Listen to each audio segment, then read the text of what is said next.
Drivin Ivan here with Martin, and he has built a very cool, sort of a modern version of the Morgan's three-wheeler. It's the Tiger Cat, based the name on the Grumman piston-powered Tiger Cat. Pretty aircraft and a very pretty car. He's even built a cool ignition key for it. That's right. Well, what's wrong with a modern ignition key? It's too big, doesn't fit in your pocket. So this is an ignition key, and this is how you start a vehicle. What you need is an ignition key about this size, right? And you want a start button that is under the finger, right? Now that's how you start. And we're off.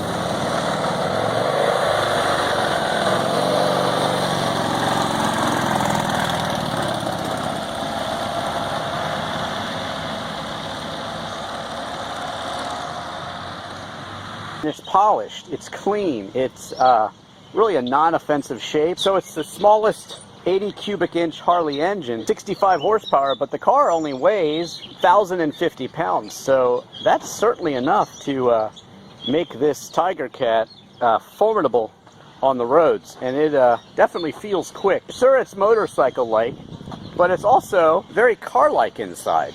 And being car-like inside, that, to me, makes it feel much more safe.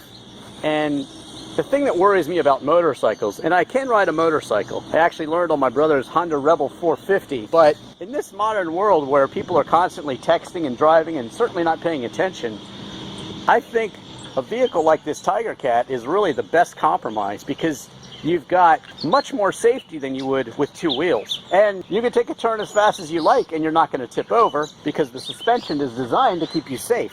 So bump steer is eliminated with the suspension that he's designed, and it gives you basically a very light steering that you'd get from a sports car. That's what you want. You can certainly feel the road, you can feel the bumps, but it's not going to have a heavy effort. And there's no power steering, no power brakes, direct contact with the road, but the shape is just really, really cool, and it just draws people in from the second they see it. Nice roll bar for safety, wood dash that comes from Oregon actually. It's the myrtle wood from Oregon, grows on the coast. Air pressure gauge. With that, you can raise the height of the vehicle. Oh yeah. So when you have a heavy passenger, you can raise the vehicle height, and when the passenger gets out, you can lower the height. We have off, side and head for lighting. We've got column tilt here. Wow, tilt steering wheel. Nice. Hazard, right?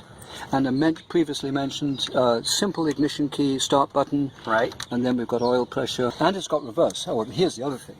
You've got a motorcycle engine now, for the first time, with synchromesh gearbox and reverse. Nice. Nice. So tell me about the gauges. The yes, gauges we've got straightforward speedometer and mileometer in the middle, tachometers underneath. Okay, odometer. And then we've got voltage, oil pressure. We wanted to show the air pump. Right. Normally this panel is... So that's raising it up. Yes. So this would accommodate a 250-pound passenger. With how many pound driver? Well, you could take a 500-pound load. Okay. Wow, that's pretty high. Yes. And drop it all the way down again? It's really easy to shift. Very car-like with the light. But at the same time, when you go to do a turn, the lead is very scary. Because you're not used to being in a motorcycle.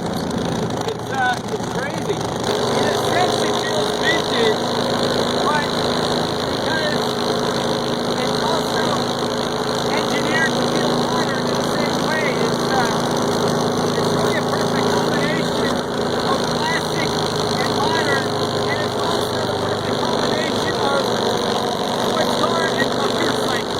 It's really phenomenal. As my faithful viewers will know, that's my Lotus Europa right there. But next to my Lotus Europa is the Tiger Cat. And in between the Lotus Europa and the Tiger Cat is Martin. What does Martin have to do with both of these cars? Let's find out. Lotus Europa from 1966, Tiger Cat 2016. 50 years separate these two cars, and you're in between them, which is very fitting. Yeah. Tell us why it's very fitting. What did you do to this Lotus Europa here. I did the mechanical design. It was a great thrill to work with Colin Chapman, and as you know, he was very easy to work for because he did the thinking for you most of the time. And he came back from the Paris Auto Show in 1966 and said, I've got the perfect engine. And that was the Renault R16 engine, which was packaged extremely neatly in this box section Well, let's chassis. go see it. We can lift it up and look at it, and you could tell us really what you did. What did you do on this? Basically, every... Well, it was an S1 Europa at the time. That's This is right, the yes. S2. This but is the S2, but all the mechanical parts are the same. So in those days we didn't have computers, so everything on this car has been drawn manually. And if you want proof of that, I still have the little bump on my finger where a callus from holding a pencil. Okay, so that's proof. Right. Now, I did all the mechanical design, engine installation, drive shaft, communicated with Renault, did the cooling system, suspension, brakes, and then had the privilege of doing much of the test driving. So we were given instructions. Here's the keys.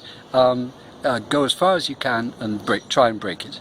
And you went to that famous road test course in the middle called of MIRA, yes, Motor Industries Research. Motor Industries Research. That's right. Had a high bank track on the outside. On the outside, and on the inside is an infield ride and handling course. Right. And this little light car, which I'm no particular driver, but just the combination 613 kilograms. That's right, it's light, it had plenty of perfect spring rates, perfect dampers, enough ground clearance. 1,300 pounds. So without any effort, after 20 laps or so, the little Europa, turns out, I was told later, was the fastest car to have lapped the Mara infield. And not surprising, it's a perfect tight course, undulating road car. F1 car for the street. For the street, that's and right. that leads us to, that's amazing work on this car. Thank you very much, by the way, because I love my baby. Good. I love my Lotus Europa. I love the shape. I love everything about it. But you built your own baby. That's right. And why did you build this? Why a three-wheeler? And you just love the Morgan, or? Well, partly that. I mean, I grew up with Morgans around me. They were the default inexpensive car. Now, it's impossible for me to build a supercar. Look, supercars are for the mega wealthy. But what is achievable is to do something really simple, to try and go back to the 60s, keep everything as simple as possible. The gearbox is a Ford T9. Now that gearbox was built in the millions in Europe for the Sierra car. And unfortunately, it was the last of the front-engined rear-wheel drive passenger cars. And these gearboxes are now being collected by knowledgeable people in England to keep us a lifelong supply. So I've got about 4 lined up, so we won't be short of them. And they're supported with gears and bearings. And you say you can lose traction in every gear with this little one? Well, no, the first 3 gears. First 3 gears. We have enough torque to break traction. All right. Which we did. What is the torque? Well, this engine's putting about 80 foot-pounds out. That's one benefit of these Harley-Davidson engines. They're designed to pull well at low speed, as you know.